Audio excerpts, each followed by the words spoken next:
قرۃ العین حیدر کی ناول نگاری ایک جائزہ۔ مضمون لکھا ہے ڈاکٹر شہاب ظفر اعظمی نے، اور میں ہوں آپ کے ساتھ فیصل سعید زرغام۔ اس پوسٹ کو شیئر کرنا نہ بھولیے۔ علم بانٹیے، علم بانٹنے سے بڑھتا ہے۔ قرۃ العین حیدر اردو کی اس ناول نگار کا نام ہے جس نے اردو ناول کو ناول نگاری کے عالمی معیار سے آشنا کیا۔ انہوں نے درجنوں ناول اور ناولٹ لکھے، مگر میرے بھی صنم خانے، سفینہ غم دل، آخر شب کے ہم سفر، آگ کا دریا، گردش رنگ چمن اور چاندنی بیگم وہ سنگھائے میل ہیں جنہوں نے اردو ناول نگاری کو نئی نئی منزلیں اور نئے نئے جہات عطا کیے۔ قرۃ العین حیدر کا پہلا ناول میرے بھی صنم خانے 1948 میں ہی تقسیم ہند کے نتیجے میں صدیوں کے تہذیبی اور ثقافتی ڈھانچے کی شکست و ریخت کا المیہ بن کر سامنے آیا۔ قرۃ العین کے لفظوں میں دیکھیے، تہذیب کے مرکزوں اور گہواروں میں پلنے والے دربدر کی ٹھوکریں کھانے کے لیے صحراؤں کی طرف نکل گئے۔ امام باڑے ویران اور مسجدیں شکستہ، پرانے خاندان مٹ گئے، زندگی کی پرانی قدریں خون اور نفرت کی آندھیوں کی بھینٹ چڑھ گئیں۔ ایک عالم تہو بالا ہو گیا۔ وہ تہذیب، ہندوؤں اور مسلمانوں کا وہ معاشرتی اور تمدنی اتحاد، وہ روایات، وہ زمانہ، سب کچھ ختم ہو گیا۔ شکست و ریخت کی اس کہانی کا سرنامہ مصنفہ نے میر انیس کا ایک شعر قرار دیا ہے جو گہری معنویت کا حامل ہے۔ انیس دم بھر کا بھروسہ نہیں، ٹھہر جاؤ، چراغ لے کے کہاں سامنے ہوا کے چلے۔ اس ناول میں اودھ کے جاگیردارانہ ماحول کی علامت غفران منزل ہے، جو کنور عرفان خان اور ان کے کنبے کے افراد زندگی کے واقعات کا محور ہے۔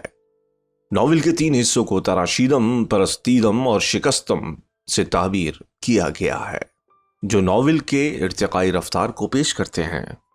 ناول کے تینوں ذیلی عنوانات بھی علامتی ہیں: چلی جائے موری نیا کنارے کنارے، دھنستے ہوئے ساحل اور منزل لیلا۔ رفتہ رفتہ پورے ناول کو ایک زبردست ٹریجڈی کی طرف لے جاتے ہیں، اور وہ ٹریجڈی ہندوستان کی تقسیم ہے، جس کی وجہ سے لاکھوں انسانوں کا خون بہایا گیا، اور ایک ایسی تہذیب، ایک ایسے تمدن اور ایک ایسی ثقافت کو ختم کیا گیا جو صدیوں کے اتحاد کی عظیم الشان نشانی تھی۔ کنور عرفان علی خان کے جاگیردارانہ گھرانے میں دور روشن ضمیر اور ترقی پسند کردار ہیں۔ کنور عرفان علی کا بیٹا اپنی تعلیم سے فراغت کے بعد مقابلہ جاتی امتحانوں میں شرکت کرتا ہے اور ان میں کامیاب ہو کر پولیس افسر بنتا ہے۔ انڈین یونین کے وفادار ملازم کی حیثیت سے شہرت حاصل کرتا ہے۔ تقسیم ملک کے نتیجے میں فسادات کی ہولناکیوں میں شرنارتھیوں کی حفاظت کے لیے اپنی جان کی بازی لگاتا ہے، لیکن فرقہ پرستی کے ہاتھوں ہندوستانی پولیس کا مسلمان افسر ہونے کے جرم میں قتل ہو جاتا ہے۔ اس کی اکلوتی بہن رخشندہ ناول کا مرکزی کردار ہے، جس کے ذریعے قرۃ العین حیدر نے تقسیم ہند کے المیہ کو فکری و علمی سطح پر سمجھنے اور سمجھانے کی کوشش کی ہے۔ رخشندہ مغربی تعلیم سے آراستہ اور فنون لطیفہ کی دلدادہ ہے۔ مصوری، موسیقی اور رقص میں دلچسپی رکھتی ہے۔ اس کو سیاست سے بھی دلچسپی ہے۔ نیو ایرا کے نام سے ایک انگریزی رسالہ نکالتی ہے۔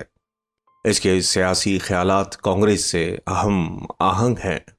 اس میں اصول پرستی اور وطن پرستی کوٹ کوٹ کر بھری ہوئی ہے۔ اس کو اپنے بھائی پیچو سے والہانہ محبت ہے۔ اس کو جب اپنے بھائی کے قتل کی خبر ملتی ہے تو اس منحوس خبر کی تصدیق کے لیے دہلی روانہ ہوتی ہے۔ کرفیو کی پرواہ کیے بغیر پولیس چھاونیوں اور فوجی کیمپوں کو چھانتی پھرتی ہے۔ واقعہ قتل کی تصدیق ہو جاتی ہے، وہاں سے اپنی حویلی غفران منزل کے لیے روانہ ہو جاتی ہے۔ غفران منزل پہنچتی ہے تو اسے معلوم ہوتا ہے کہ اس پر حکومت نے قبضہ کر لیا ہے۔ یہاں المیہ نقطۂ عروج پر پہنچتا ہے۔ غفران منزل میں قائم دفتر کا سنتری اسے روک کر کہتا ہے، شریمتی جی، مہیلاؤں کی ری سیٹلمنٹ کا دفتر امین آباد میں کھلا ہوا ہے۔ تقسیم ہند کا المیہ مسلمانوں کا سیاسی اور اقتصادی المیہ بن جاتا ہے۔ اپنے ہی ملک میں مہاجر ہو جاتے ہیں۔ نفرت کا سیلاب ابھرتا ہے۔ رخشندہ کے ایک ہندو دوست کا مشورہ تاریخی طنز ہے۔ روشی ڈارلنگ، تم مسلمان ہو اس لیے بندی لگا کر کیمپ تک ہمارے ساتھ چلنا۔ ہمارے شرناتی مسلمانوں کے نام ہی سے اب اتنی نفرت کرتے ہیں کہ وہ تمہیں دیکھنا برداشت نہ کریں گے۔ دوسری طرف مسلم لیگی نگاہ میں غفران منزل میں رہنے والے دائرہ اسلام سے خارج تھے۔ مسلمان لا حول ولا۔ مولانا نے داڑھی پر ہاتھ پھیر کر کہا، کنور عرفان علی کی اولاد ایک سرے سے مسلمان ہی نہیں ہے۔ ان کے لڑکے شراب پئیں، انگریزی ناچ وہ ناچیں، ہر وقت انگریزوں اور کافروں کے ساتھ اٹھنا بیٹھنا، سور بھی یقیناً کھاتے ہوں گے۔ بلکہ میرا تو خیال ہے کہ ان کی لڑکی شادی بھی کسی ہندو سے کرے گی۔ قرۃ العین حیدر کے سیاسی نظریات کی ترجمان رخشندہ ہے، جو تقسیم ہند کو ناگہانی اور غیر فطری عمل قرار دیتی ہے۔ قرۃ العین حیدر کے اس ناول میں دو قومی نظریے کی کھل کر مخالفت کی گئی ہے۔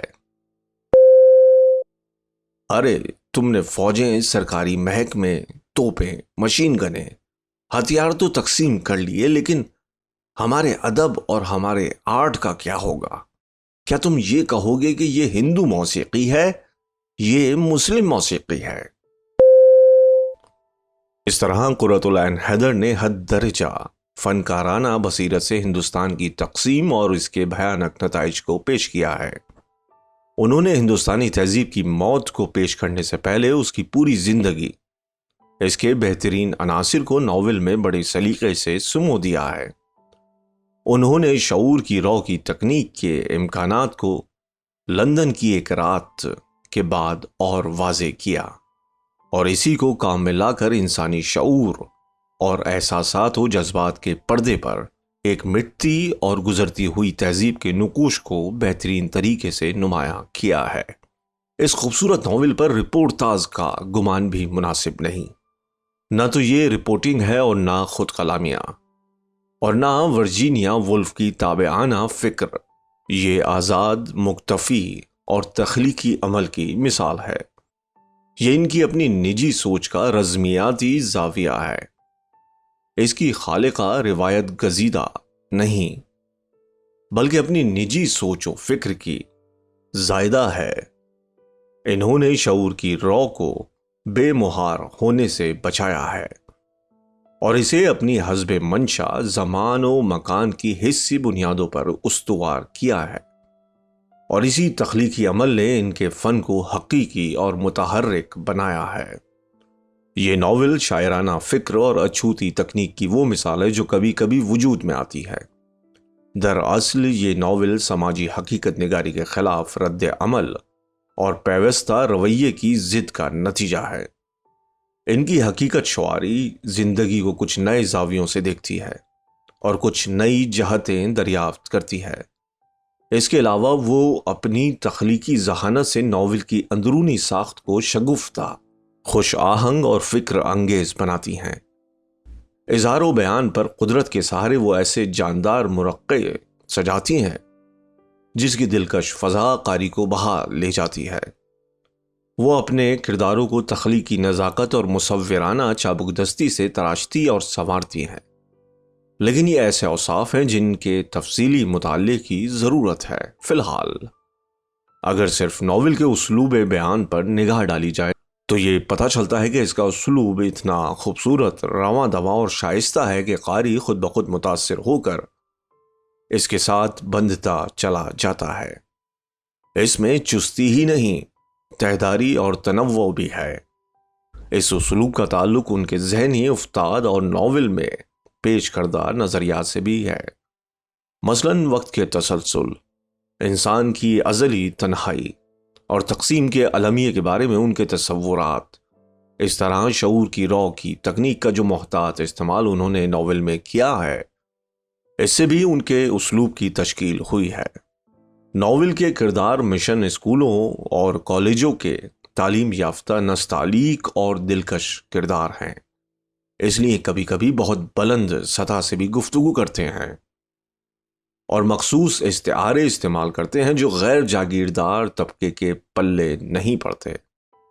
انگریزی ان کے لیے روزمرہ کی سی حیثیت رکھتی ہے، اس لیے ان کے مکالمے لکھتے وقت قرۃ العین نے انگریزی الفاظ بلکہ جملے تک درج کر دیے ہیں۔ یہ انداز مصنفہ نے دراصل واقعاتی رنگ پیدا کرنے کی خاطر اپنایا ہے، ورنہ اس سے ہٹ کر بیان کی یا منظر کشی کی زبان دیکھی جائے تو مصنفہ کی زباندانی کا قائل ہونا پڑتا ہے۔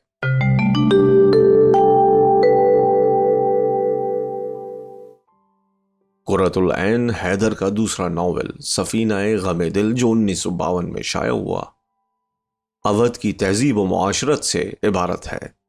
اس ناول میں قرۃ العین حیدر نے سوانحی مواد، خاص کر اپنے والد سجاد حیدر یلدرم کے کردار کو بڑے مؤثر انداز میں پیش کیا ہے۔ جگہ جگہ اپنی ذات کو موضوع بنا کر گرد و پیش کی فضا اپنے مخصوص انداز میں تخلیق کی ہے۔ اس ناول میں میرے بھی صنم خانے جیسی آنچ نہیں، لیکن دل کو خون کر دینے کا ہنر ضرور موجود ہے، جو کبھی اپنے باپ کا مرثیہ لکھتا ہے اور کبھی علی کے کردار میں چنگاریاں تلاش کرتا ہے۔ تقسیم کے المیہ کو بھی قرۃ العین حیدر نے اس ناول میں ایک بار پھر پیش کرنے کی کوشش کی ہے، بلکہ اس المیہ کو پہلے سے زیادہ باریک بینی، فنکاری اور جرت مندی سے پیش کیا ہے۔ فرقہ پرستی کی شدت دیکھیے، جس میں ایک منہ بھولا ہندو بھائی ایک منہ بولی مسلمان بہن کی عصمت اور جان کی حفاظت کرنے سے انکار کر دیتا ہے۔ میری پیاری دھرم بہن، اس نے نفرت سے بھری آواز میں کہا، 16 سال تک تم میرے ہاتھوں میں راکھی باندھتی رہیں، لیکن آج کی رات میں تمہاری حفاظت کو نہیں آ سکتا۔ مصنفہ نے تقسیم ملک کے نتیجے میں ہجرت کے مسئلے کو قومی یکجہتی اور ملکی سالمیت کی نظر سے دیکھا ہے۔ ذیل کی سطریں اس سلسلے میں ان کے علامتی اسلوب بیان کی بہترین مثال پیش کرتی ہیں۔ یہ لوگ سیاست، گیہوں کی بالیوں نے حقارت سے سر ہلا کر پوچھا، یہ لوگ جو تم کو ترک وطن پر مجبور کر رہے ہیں، تم نے ان کو کیوں نہ بتایا کہ تمہیں تمہارے ملک سے نکال کر انہوں نے زندگی کے ابدی سکون کی زندگی سے بے دخل کر دیا۔ پھر ہوا رام گنگا پر سے قہقہے لگاتی ہوئی آئی اور اس نے کہا، رنج مت کرو، دکھوں کی سلطنت بہت وسیع ہے۔ لیکن پھر ہوا نے کہا، میں نے غلط کہا تھا، تم کو نئی دنیاؤں میں سکھ مل جائیں گے، لیکن ہم کیا کریں گے؟ گوپال پور کا کسان کیا کرے گا؟ سارے ہندوستان کا کسان کیا کرے گا؟ جس کو تم یہیں چھوڑے جا رہی ہو، اسے انہی کھیتوں پر زندہ رہنا اور یہی مرنا ہے کیونکہ تم جاتی ہو، لیکن اسے اپنی ان مسجدوں اور امام باڑوں کی حفاظت کرنی ہے۔ سفینہ غم دل کو میرے بھی صنم خانے کے مقابلے میں نسبتاً کمزور ناول کہا جاتا ہے۔ ہو سکتا ہے ایسا موضوع کی یکسانیت کی وجہ سے کیا جاتا ہو، مگر حقیقت یہ ہے کہ ناول کی کمزوریاں فنی خوبیوں کے جمال آفنی پردوں میں گم ہو گئی ہیں، اور قاری اس ناول سے بھی میرے بھی صنم خانے سے کسی طرح کم لطف اندوز نہیں ہوتا۔ قرۃ العین حیدر کا جو ناول سب سے زیادہ موضوع بحث بنا وہ آگ کا دریا۔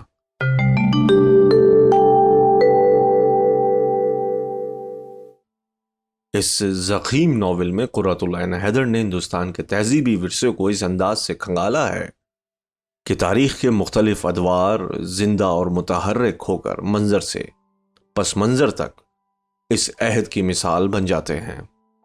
ہندوستان کی تاریخ کے یہ 4 مختلف ادوار، 3000 برسوں کی محیط یہ کہانی تہذیب و ثقافت کے اس ارتقائی عمل کا احساس ہے جس نے ایک مشترکہ تہذیب کی داغ بیل ڈالی اور پھر تقسیم کا عمل قبول کر کے خود اپنی قطروں کو وقت کے دریا میں تند موجوں کے حوالے کر دیا۔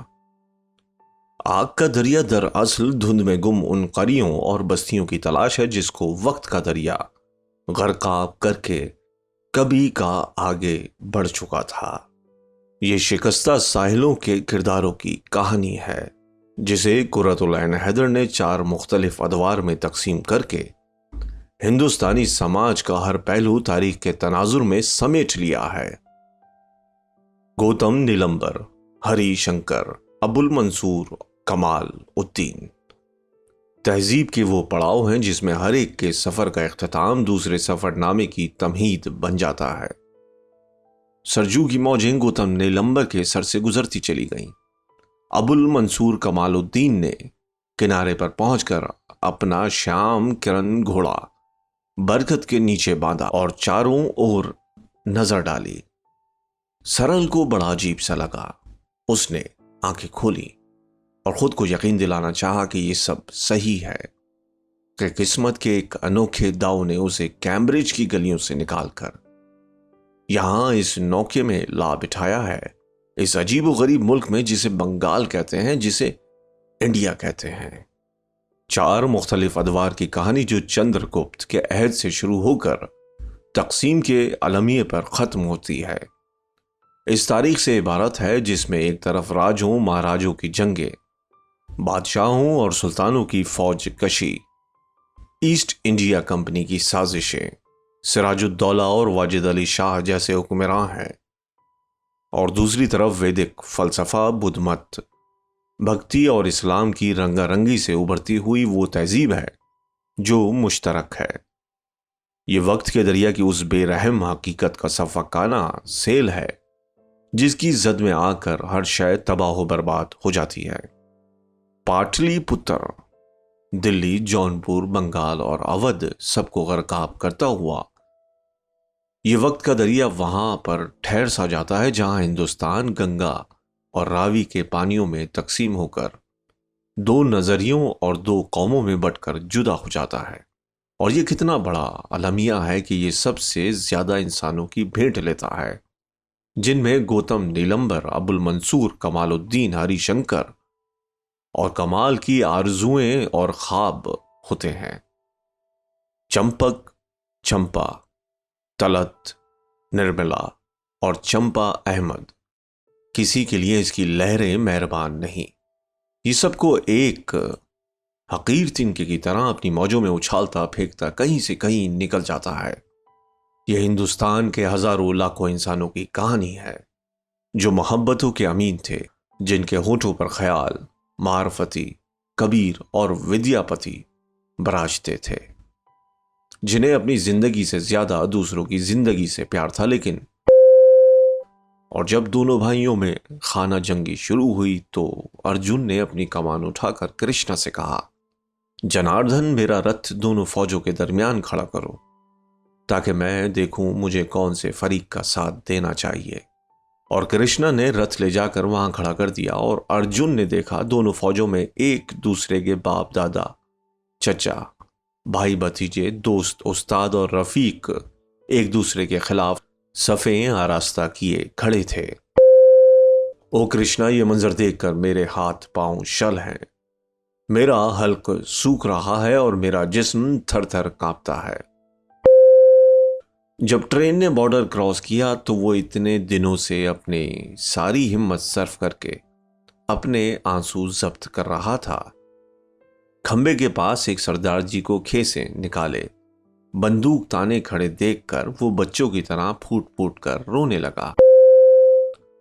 ڈاکٹر قمر رئیس کا خیال ہے کہ قرۃ العین حیدر نے آگ کا دریا میں تاریخ، تہذیب، زندگی اور واقعیت کی عکاسی کے لیے اسلوب کے 3 طریقے اپنائے ہیں۔ اول، آزاد تلازمہ خیال اور شعور کی رو سے کام لے کر۔ دوم، وجود کی تہداریوں کے انکشاف کے لیے علامتی اور ایمائی اسلوب بیان۔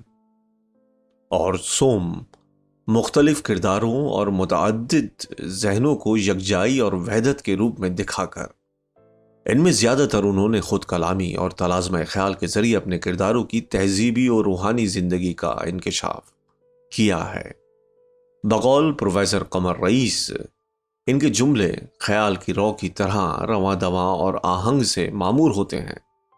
وہ الفاظ کی ایمائی قوت سے ماحول کی تخلیق بھی کرتی ہے، واقعیت کا رنگ بھی ابھارتی ہے اور کہانی کے تار و پود سے ماورا فلسفیانہ حقائق کی طرف بھی قاری کی توجہ مبذول کراتی ہے۔ لیکن اس عمل میں اظہار کی سطح پر ایک ایسی تازگی اور نغمگی اور نشاط آفریں شگفتگی بھی قائم رہتی ہے جو محسوس ہو کر بھی غیر محسوس بنی رہتی ہے۔ صرف ایک مثال ملاحظہ ہو، یہ وہ منظر ہے جب گوتم نیلمبر عہد چندرگپت میں اپنے پہلے وجود کے ساحل پر پہنچ چکا ہے۔ تب اس نے گھاٹ پر بیٹھی ہوئی لڑکی سے پوچھا۔ اس لڑکی نے کیسری ساڑی پہن رکھی تھی اور اس کے بالوں میں چمپا کے پھول تھے۔ اس نے پوچھا کہ کچھ جانتی ہو ندی کے اس پار کون رہتا ہے؟ کچھ بھکشو لوگ رہتے ہیں، لڑکی نے بے پرواہی سے جواب دیا اور پیر دھونے میں مصروف رہی۔ وہ ان میں سے ایک سامنے کھڑا تو ہے، تم اسے جانتی ہو؟ میں اسے جان کر کیا کروں گی؟ اچھا، میں ذرا ان سے مل آؤں۔ ایسی طوفانی ندی کو پار کرو گے؟ اس وقت تو یہاں کوئی ناؤ بھی نہیں ہے۔ کیا حرج ہے، ندیاں پار کرنے کے لیے ہی تو ہیں۔ موسم بے حد سہانا ہو چکا تھا، مور جھنکار رہے تھے، پپیہے چلاتے تھے، بھنورے گونج رہے تھے، قدم کے بہت سے پھول ڈال سے ٹوٹ کر اس کے قدموں میں آن گرے۔ اس نے جھک کر پھولوں کو اٹھایا اور ندی میں بہا دیا، پھر وہ بھی پانی میں کود گیا اور دوسرے کنارے کی طرف پیرنے لگا۔ اتنے میں پانی کا ایک زوردار ریلا آیا جس کے تھپیڑوں سے وہ کنارے کے قریب پہنچ گیا، مگر اب وہ پانی کی لہریں اونچی ہو چکی تھی۔ اس نے پوری قوت سے ہاتھ پاؤں مارنے شروع کر دیے، مگر پانی میں اس سے زیادہ طاقت تھی۔ اسی کشمکش میں اسے ایک چٹان ایسی نظر آئی جو پانی کے اوپر جھکی ہوئی تھی۔ یہ چنڈی کے شکستہ مندر کا ایک حصہ تھا جو باہر کو جھکایا تھا۔ اس نے جلدی سے اس کی ایک کگر کو پکڑ لیا۔ اب وہ بہت ہی تھک چکا تھا، اس کا سانس پھول رہا تھا۔ پتھر کو پکڑ کر اس نے ذرا آنکھیں بند کی تو وقت کا ریلا پانی کو بہائے لیے جاتا تھا۔ چاروں اور وسعت تھی، لیکن پتھر کو گرفت میں لے کر اس کو ایک لہجے کے لیے اپنی حفاظت کا احساس ہوا، لیکن اس کے ہاتھوں کی انگلیاں کٹی ہوئی تھیں اور پل بھر سے زیادہ پتھر کو اپنی گرفت میں نہ رکھ سکا۔ سرجو کی موجیں گوتم نیلمبر کے اوپر سے گزرتی چلی گئیں۔ اس طویل اقتباس میں معنی کی کئی سطحیں ہیں۔ ڈاکٹر قمر رئیس کہتے ہیں کہ اس فضا آفریں اسلوب میں ایک منظر کا بیان بھی ہے اور ایک ایسے ماحول کی تخلیق بھی جہاں رنگوں، آوازوں اور سکوت و تحرک کا عجیب امتزاج ہے۔ پھر اس کے الفاظ ایمائی اور علامتی لباس پہن کر ہمارے ذہن میں دوسرے نقوش جگاتے ہیں۔ گوتم کے سفر کا یہ مرحلہ اور اس کا انجام دھرتی پر خود انسانی وجود کی ازلی سفر کی علامت بن جاتا ہے۔ تاریخیت کا رجحان کسی بھی فنکار کے لیے اسلوب کے حوالے سے جان لیوا رجحان ہوتا ہے۔ اس لیے اس میں تاریخ کے علاوہ تہذیب، ثقافت، علم البشریات، عمرانی تبدیلیاں، فلسفہ مابعد الطبیعات، تصوف، سیاسی نظریات اور وقت کا سریع الحرکت سفر سب کچھ سما جاتا ہے۔ اس وسیع کینوس سے کامیابی سے نپٹتے ہوئے قرۃ العین حیدر شعور کی رو کی تکنیک کو بے حد فنکاری سے برتتی ہیں اور چھوٹے بڑے جملوں کو اشاروں کنائیوں میں ملفوف کر کے کرداروں کے مکالموں کے ذریعے مخصوص خیالات کے اظہار اور ذاتی تبصروں کے بیان میں روانی عطا کر کے اپنے منصب سے عہدہ برآں ہوتی ہیں۔ بقول ڈاکٹر مظفر حنفی، اس نقطے پر بھی دو رائیں نہیں ہو سکتی کہ قرۃ العین حیدر کو بیانیے پر مکمل قدرت حاصل ہے وہ شستہ، شائستہ، سلیس اور رواں دواں زبان استعمال کرنے پر عبور رکھتی ہیں۔ ان کے مکالمے برجستہ ہوتے ہیں اور لہجے میں حسب ضرورت نرمی یا کاٹ پیدا کرنے کا شعور بھی انہیں حاصل ہے۔ حقیقت یہی ہے کہ آگ کے دریا میں زبان و بیان کی موزونیت اور بلیغ رمزیت سے معمور، سادہ، شستہ اور رواں اسلوب سے مزین سینکڑوں مناظر ملتے ہیں جن میں انہوں نے اظہار و بیان کے تجربے بھی کیے ہیں۔ انگریزی، ہندی اور کہیں کہیں اودھی کے الفاظ، اظہارات اور لب و لہجے کو جس تخلیقی حسن سے انہوں نے اپنی نثر میں سمویا ہے وہ انہی کا حصہ ہے۔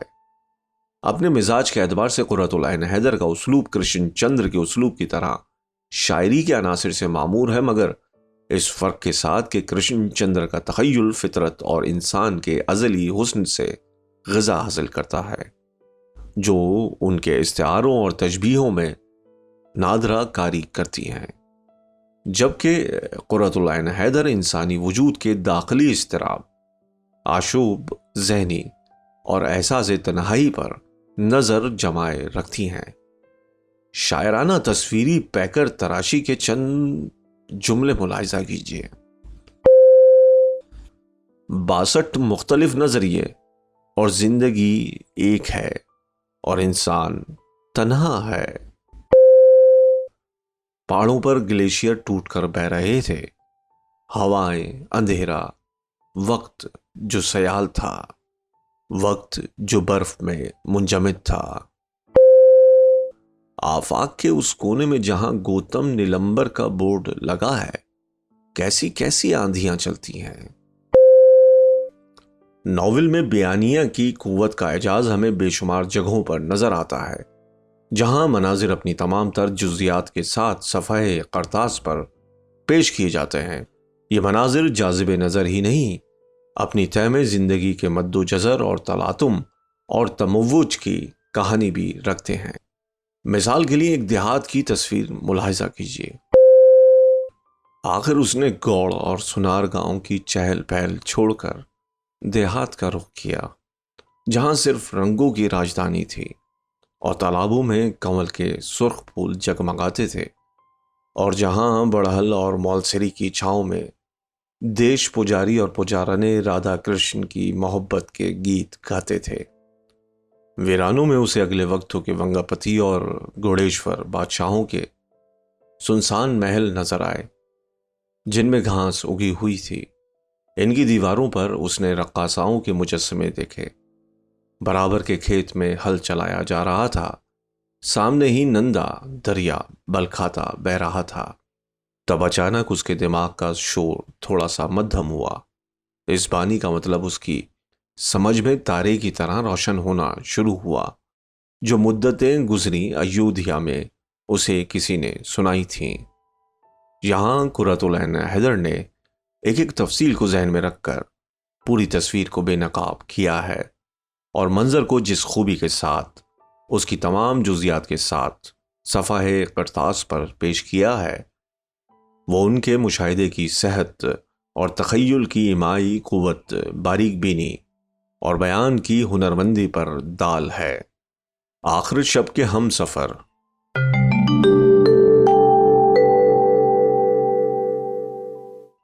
بنگال کی سیاسی اور انقلابی تحریکات سے عبارت ہے۔ قرۃ العین حیدر کا یہ ناول بلا شبہ اپنے موضوع اور اہمیت کے اعتبار سے ان کی سابقہ تحریروں میں آگ کا دریا کے بعد سب سے زیادہ اہمیت کا حامل ہے۔ بنگال کی دہشت پسند اور انقلابی تحریک، 46 کا آندولن، مطالبہ پاکستان، تقسیم ہند اور بنگلہ دیش کے تناظر میں یہ ناول اس دور کے انقلاب پسند حضرات کے تصور انقلاب کی بے چہرگی کا آئینہ ہے۔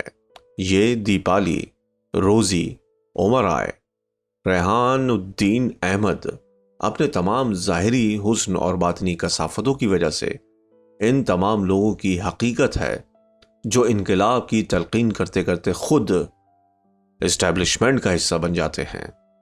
ان کے اشتراکی اور انقلابی نظریات صرف زبانی ہوتے ہیں، عملی طور پر یہ لوگ انقلاب سے دور کا بھی واسطہ نہیں رکھتے۔ اپنے تضاد کی وجہ سے نام نہاد انقلابی آخر شب کے ہم سفر بن کر انہی تاریکیوں میں کھو جاتے ہیں جو بر صغیر کے افق پر پھیل چکی تھی۔ اس ناول کو قرۃ العین حیدر کے علامتی اور اشاراتی اسلوب نے بہت زیادہ معنی خیز بنا دیا ہے، اور کہیں کہیں پر اس کے طنز کی دار اتنی تیز ہے جو دل کی گہرائیوں تک میں اتر جاتی ہے۔ گردش رنگ چمن قرۃ العین حیدر کا ایک اور اہم ناول ہے۔ اس میں 1857 کے المناک واقعات کو عہد حاضر کے پیچیدہ حقائق سے جوڑا گیا ہے۔ واقعات کے کئی دھارے اپنے رنگ رنگ کرداروں کے ساتھ اس زمانہ وقفہ کو پر کرتے ہیں۔ مصنفہ کی کوشش ہے کہ اس کے اپنے فکری آہنگ سے ان مختلف النوع واقعات کی کڑیاں جڑ سکیں۔ ایک طرف اندلیب، مس امبرین اور ڈاکٹر منصور کی کہانی ہے، تو دوسری جانب 1857 کی قیامت میں اپنے شاندار ماضی سے بچھڑ جانے والی دل نواز اور مہرو کی ڈرامائی رودات ہے، اور تیسرا دھارا ہے تعلقات دھامپور کے سپوت دلشاد علی اور لکھنؤ کے نو دولتیے خاندان کی نگار خانم اور شہوار کا۔ پہلے اور دوسرے دھارے کو جوڑنے والی نواب فاطمہ ہے۔ یہ سارے کردار بڑے حشر آفری اور گہری کشمکش سے معمور تہذیبی فضا میں پلتے ہیں۔ ایک طرف یہ مغلیہ تہذیب اور اودھ کی جاگیردارانہ تہذیب کے زوال کی علامت ہیں، تو دوسری طرف جدید تہذیب سے ان کی آویزش اور آمیزش کے پیکر ابھرتے ہیں۔ تہذیبی عروج و زوال خاص کر اودھ کے لیے لکھتے وقت مصنفہ نے اپنی تحریر میں ماضی اور حال کے وہ منظرنامے سمیٹ لیے ہیں جن کے رنگوں کے تغیر پر گردش رنگ چمن کا دار و مدار ہے۔ چاندنی بیگم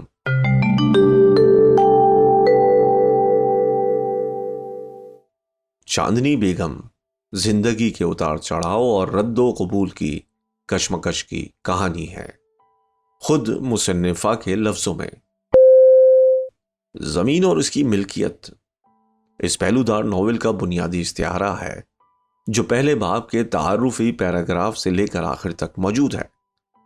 اس کے ساتھ ہی ارتقاء کا عمل پہم، تغیر و تبدیلی، تخریب و تجدید و تعمیر اور فطرت سے انسان کے اٹوٹ سمبندھ کی اشاریت بھی خاصی واضح ہے۔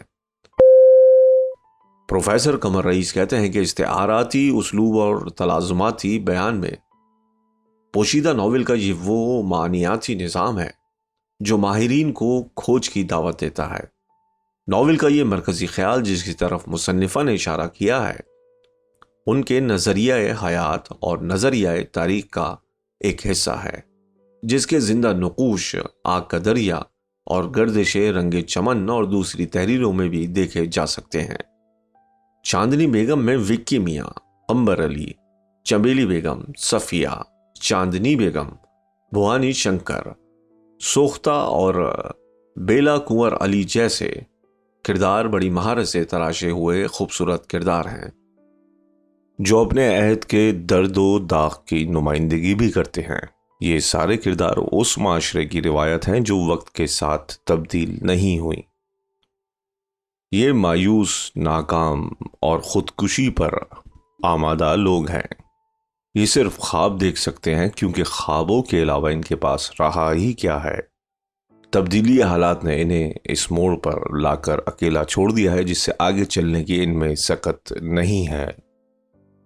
ریڈ روز میں آگ لگنے کا واقعہ اصل میں ان کے تنتنے کے خاک ہو جانے کی علامت ہے۔ یہ اس طبقے کا عالمیہ ہے جو وقت کے ساتھ کچھ ہی دور چل کر تھک گیا۔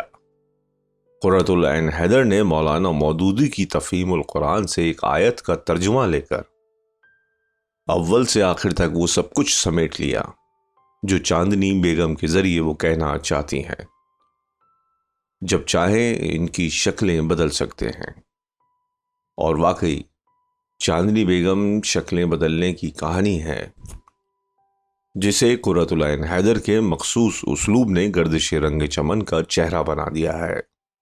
اس مخصوص اسلوب کے تعلق سے یہ حقیقت بھی بڑی حیرت انگیز ہے کہ ناول میں زندگی کے عالمی پہلو کا احساس جتنا بڑھتا گیا ہے ان کے طرز تحریر کی دلکشی اور شگفتگی میں اتنا ہی اضافہ ہوتا گیا ہے۔ انہوں نے ناول میں اودھ کی لوک روایتوں اور بولیوں سے بھی کام لیا ہے، جس کے نتیجے میں ناول کی جڑیں اودھ کے عوامی کلچر میں دور تک پھیلی ہوئی نظر آتی ہیں۔